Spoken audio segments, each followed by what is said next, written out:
I'm excited to introduce our next speaker, Karen from Expedia.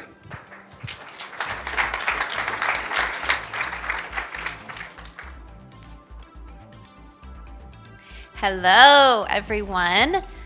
My name is Karen Bolda, and I am the Senior Vice President of Product and Technology with Expedia Group. And I love technology. My background is in software engineering, and I love travel. And so I'm very fortunate to have worked in this industry for over 20 years. Today, I'm going to talk to you about 3 trends that are impacting travel and also creating new opportunities for travel advisors. But before I do that, I want everyone to think back about your favorite vacation as a child. How did you book it? How was it booked? How did you feel? Where did you go? So, with these fond memories in mind, I'm going to tell you a little bit about my favorite vacation as a child. So, here I am with my brother and sister. It's the 1980s in small town Kentucky.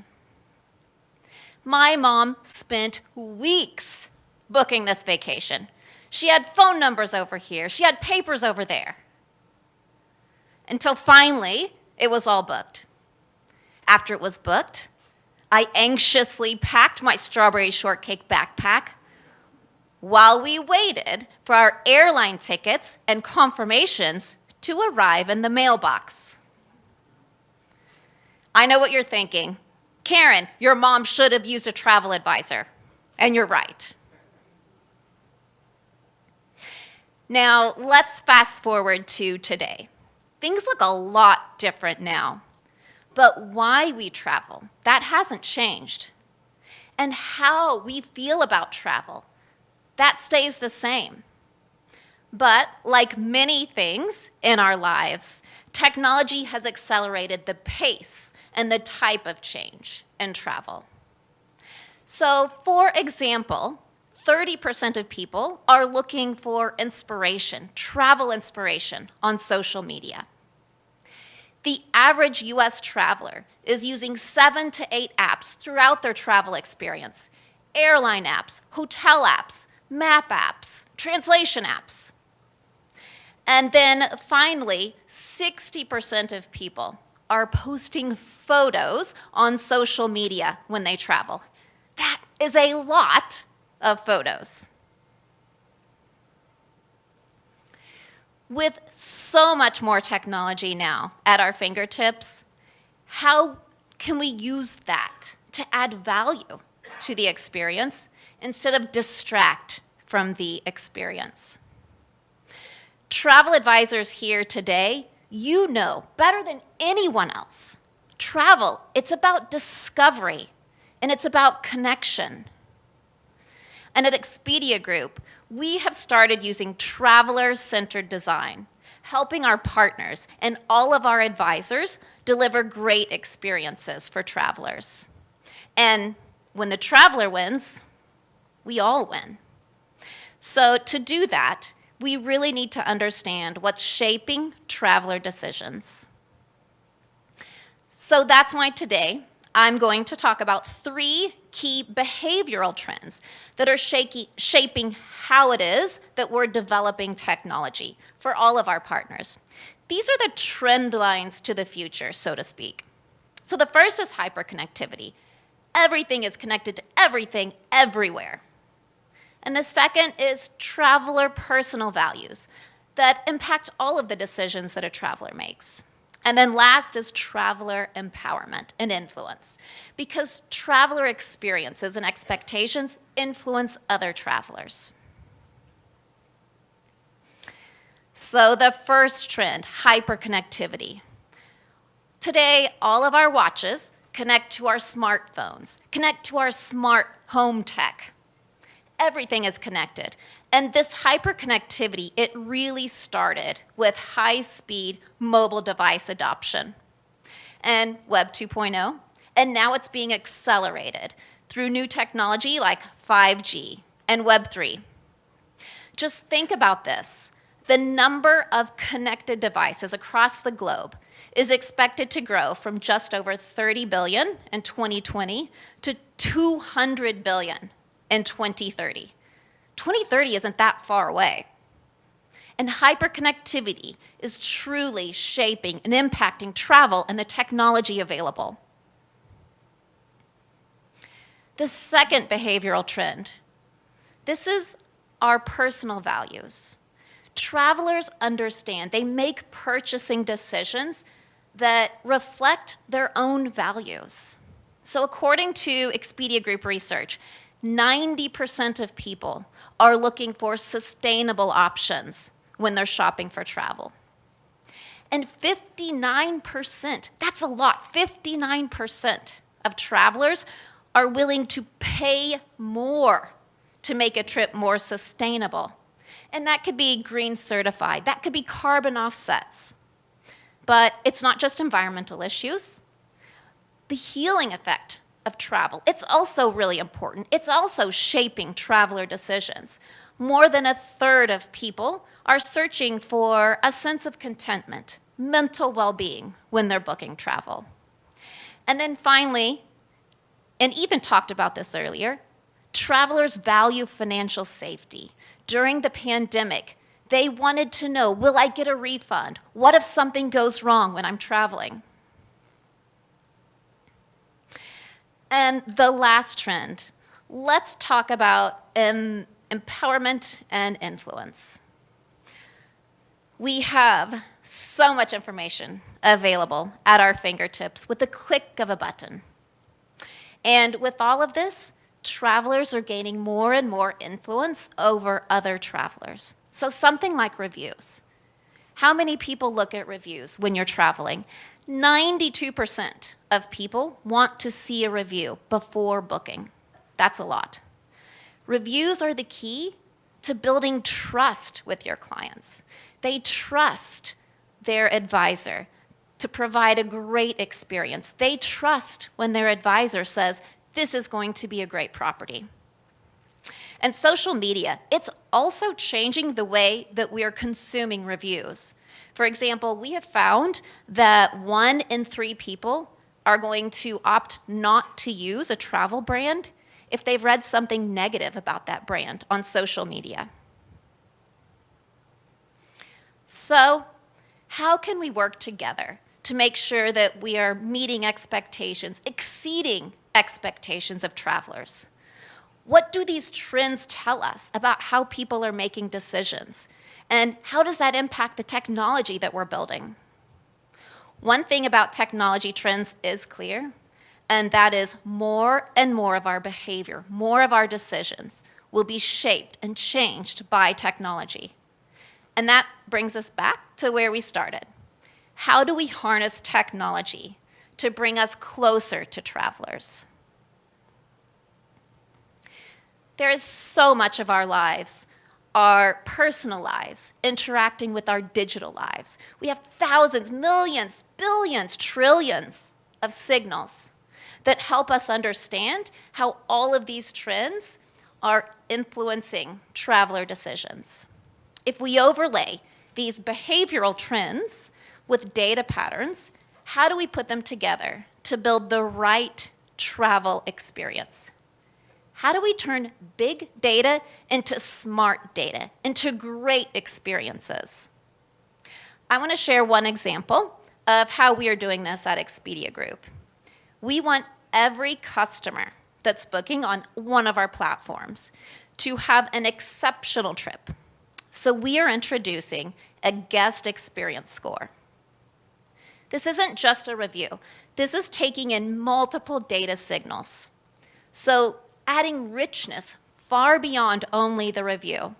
That way we have the clearest, most accurate picture of what a guest will experience. And I know how important that is to you as advisors, because if you are telling the traveler this will be a good experience, that is what they expect. And not only that, evolving our marketplace, that's only the beginning. Many of you have already partnered with our Travel Agent Affiliate Program, TAP, for several years. We are now leveraging the power of Expedia Group to supercharge this program. And if you haven't seen it, take a look. I hope that you're starting to see some of this supercharge happening. There's new shopping experiences, new payment options, enhanced travel experiences and support. This intuitive solution provides quality travel products so that you can deliver on promises to your clients. So, before we end, back to my story about family vacations.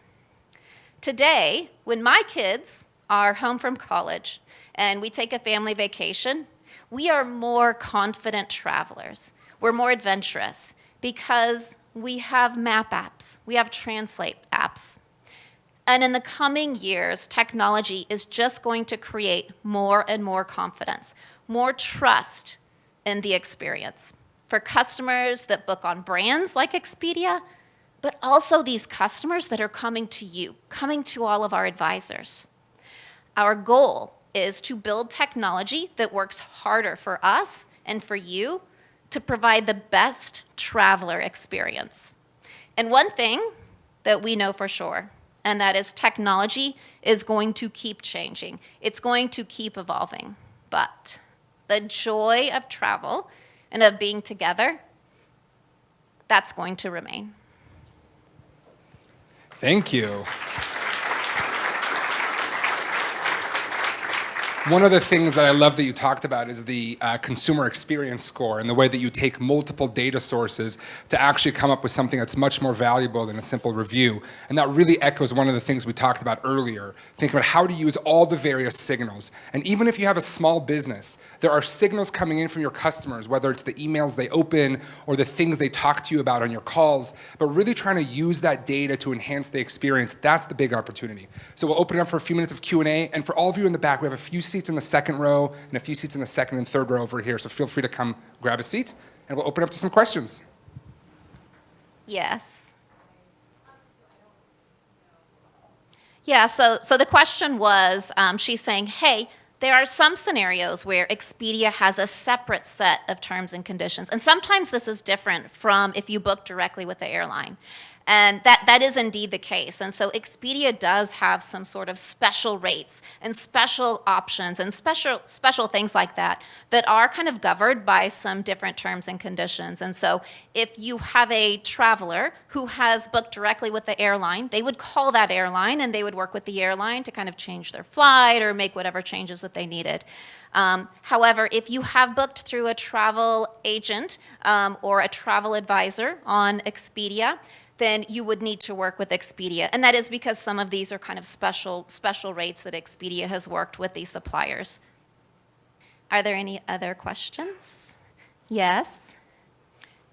Yep, so the question was, how are you coming to this guest experience score outside of just reviews? Or is it only kind of based on the reviews? And so the answer there is, reviews are definitely playing a role, but it's bringing in a lot of other data points.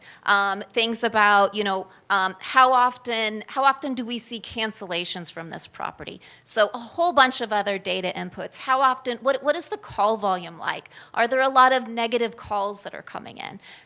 For suppliers, there's lots and lots of data signals that you can imagine that we are getting across all of these different properties. And so we're pulling all of those together. So it is not only based on the review, but it's based upon all of this rich data that is part of the travel ecosystem within Expedia.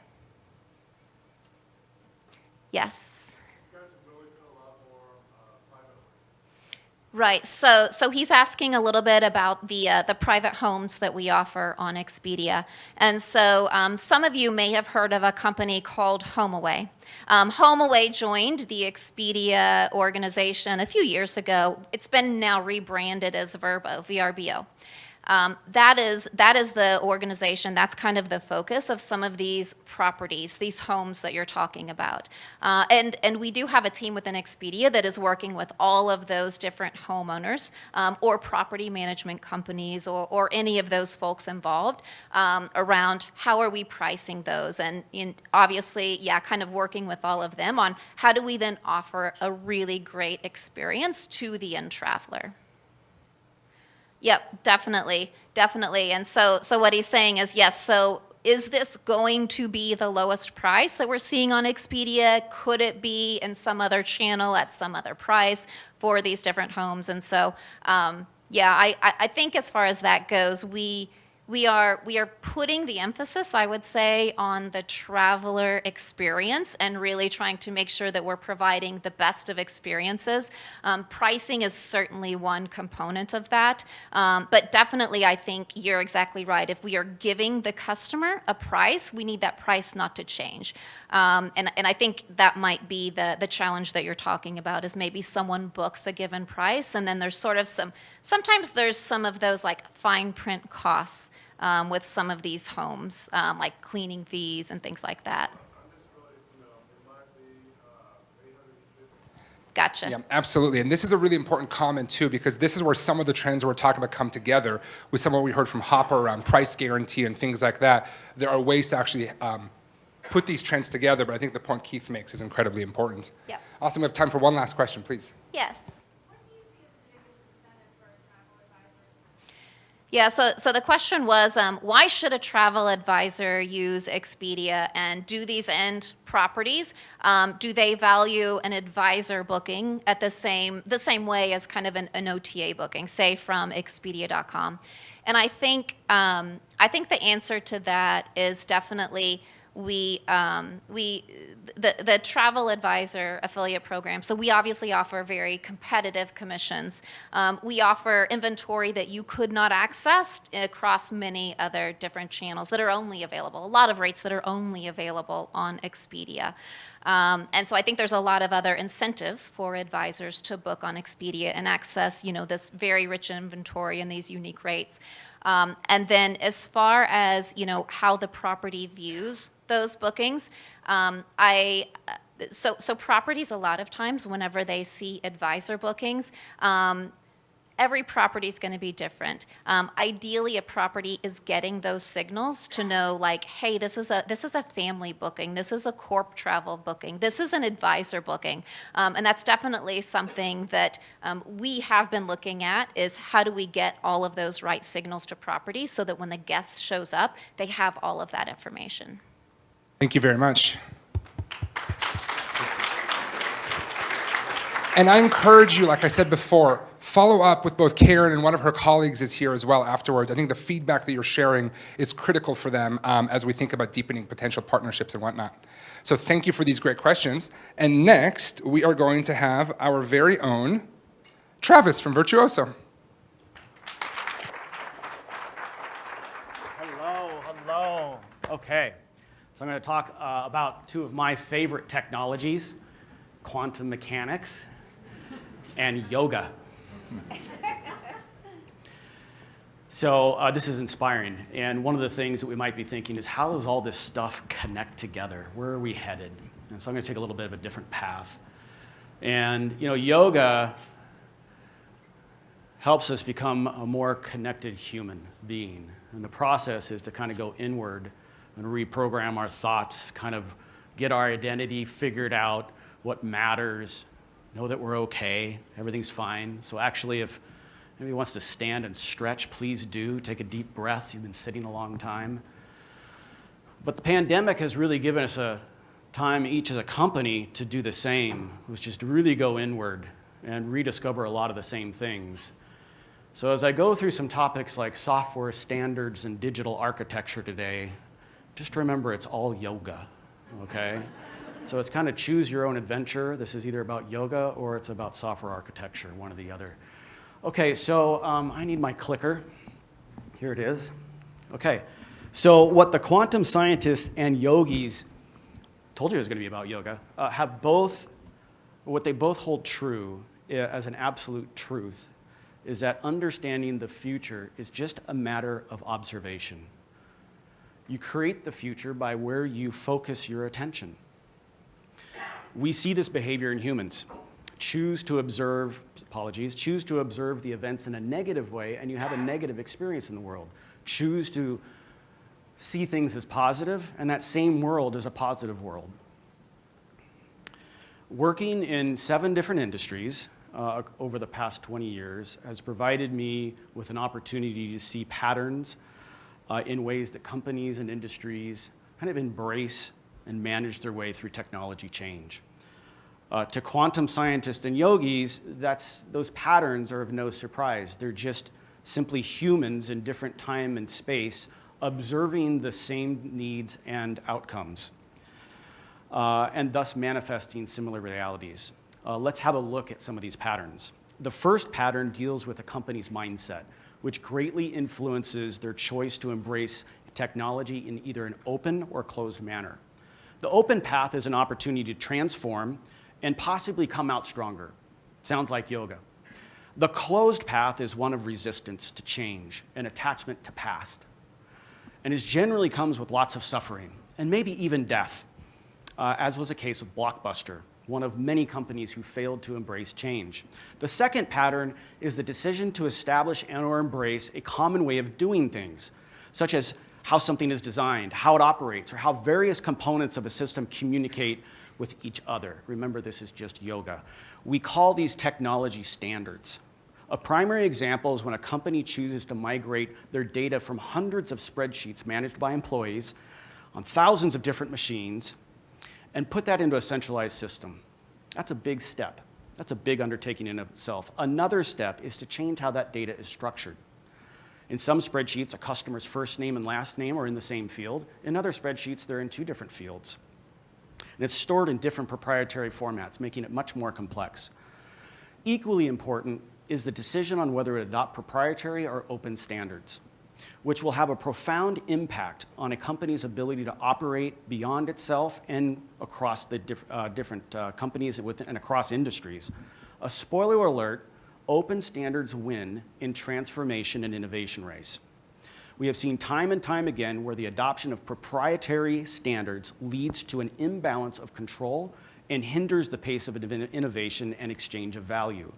Just recall the browser wars, where a website might only work in Netscape or in Internet Explorer, one and the other.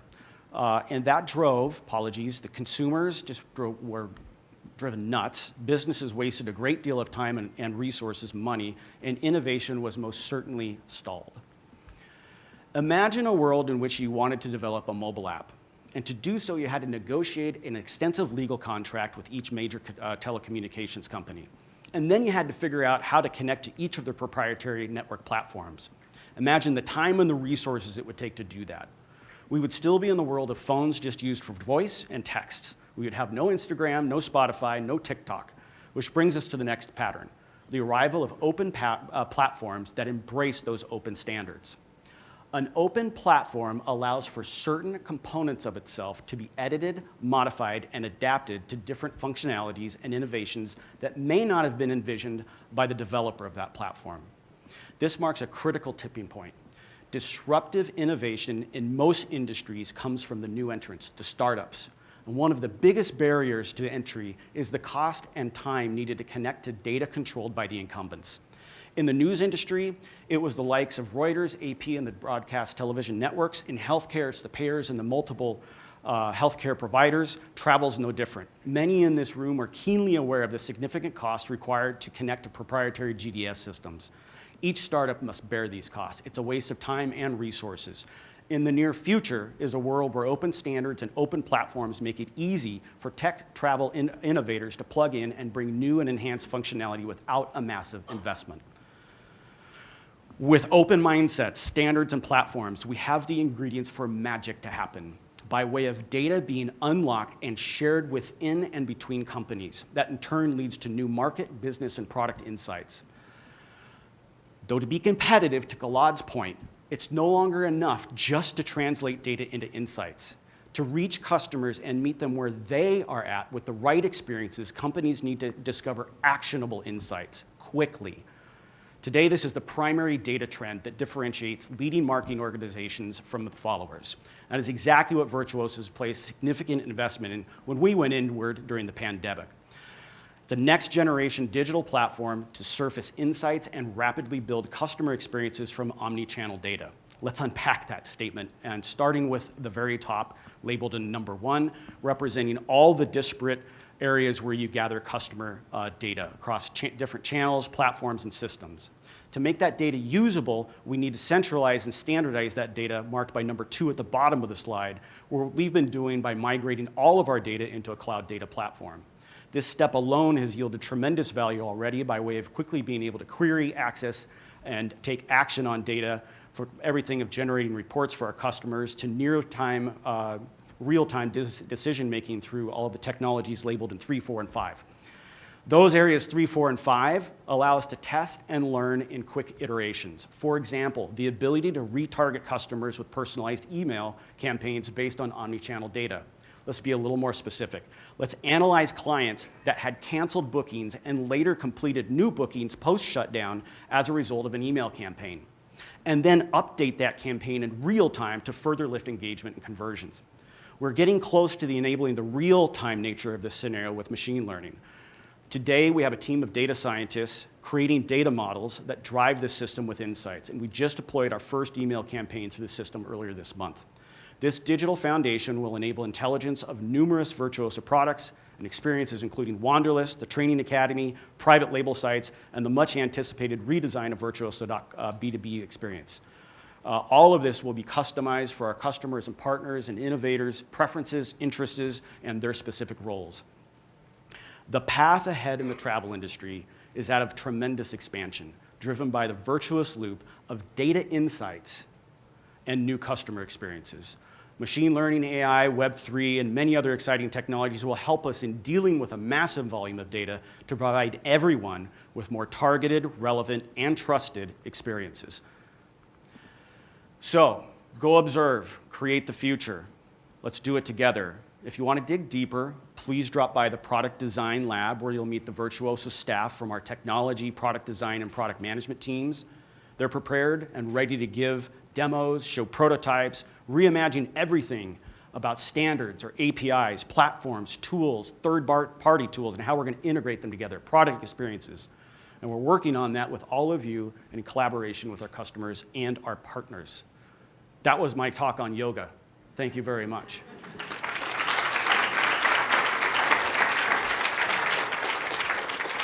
Thank you. Before we go into questions, I want to say one of the things that Travis has done for Virtuoso is bring about this mentality of working together. And technology really cannot be built in a silo. It really cannot be built by one team or person alone. So it's a great contribution he's made. So a few minutes for Q&A for Travis. Oh, will Virtuoso create an app where travelers could go on and book themselves? That is nowhere in my immediate future, no. And I don't see us getting into selling travel, no interest, no competency. That is in direct, I think, kind of conflict with what we are here to do, but maybe I'm misunderstanding your question. So online, when we go to, if I send my client my link, Yes. they can book a hotel. Yes, they can. Yeah, they can't technically book it on their own and it's done, but it's under your name. You need to finish that piece. Yes. Now, would we do something where you're like, well, I just want these types of things to automatically be booked because it's not something that I really want to add value to for whatever reasons? We would enable that, but you would be in complete control of that. Yeah, so that's kind of discovering our journey ahead, but we're not going to get into the space of like, yeah, hey, we're just booking travel for travelers. No. Okay, good. Thank you for clarifying. Yes? Just tying into that question, right now, that is only desktop friendly. Yeah. So if a client reaches out to us, like it's the weekends, and says, you want to go, they have to be on desktop, they cannot do it mobile, on their mobile phone. Are there How about that? mobile friendly? Our fabulous hotel booking experience that is desktop only. Yeah, so please go to the Product Design Lab, talk with the team, look at the prototypes. We are hot on that. And we don't plan to build it ourselves because there are so many other solutions out there that focus on that and will do a much better job than we ever will, and that aligns with the philosophy. Absolutely. And it'll be your choice. You bring the best tools. There's a plethora of tools. You pick whatever works. It'll integrate with our system. Yes? So we've heard a lot about that we're not just looking for data. That we're what? We're not just looking for data. Correct. We're looking for actionable steps with that Yes. data. So can you talk to me about the direction of your reporting and how that can help advisors make good decisions about Absolutely, and some of you will see this week, if you're one of our national accounts, we're kind of rolling this out early. Is Mike McCowan in the room? He is not, but we have a brand new reporting system. So all of that data that down in layer 2, our cloud, our data is all in the cloud, and we have put a new reporting tool on top, not built by us, built by people that know what they're doing, like the Domos and the Tableaus that are out there. And those reports are now available this week, and we're testing those and those will be available for everyone. So imagine a world where all of you are just able to log in under your own account and see your reports and not have to wait for us to give them to you. That's here. Single sign-on. Because we're leveraging standards and open platforms. Why not? What about a compilation of behavioral trends that we're seeing from Virtuoso, not just our partners, but the people that are like our clients? Are we compiling that information anywhere based on something that we can access individually? We might have a client going to India, but if we want to get a compilation of behavioral trends, things our clients and our suppliers are seeing, will you then? Oh, 100%. The question is, so when we see these insights, like behavioral insights of your clients, will you get access to that information so you can do a better job serving them? Is that the question? No, it's Oh. more than my clients, because my clients are only a very small slice Okay. of the world.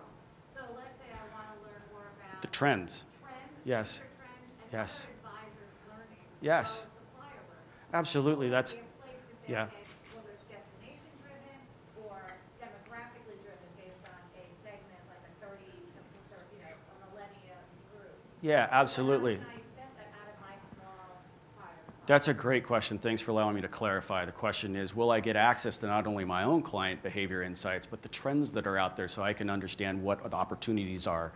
And yes, go to the Product Design Lab, take a look at the new B2B digital experience. The Product Design Lab is down in Ping? Joshua. Joshua 1 downstairs. So you will see, sorry? Level 1. Joshua 1.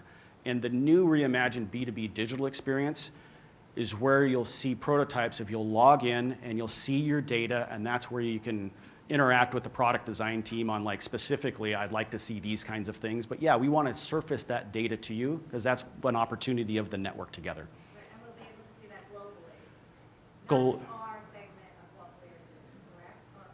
Or Let's discover our way through that. There's no reason why. If that's relevant, then let's go figure that out and prioritize that. Absolutely.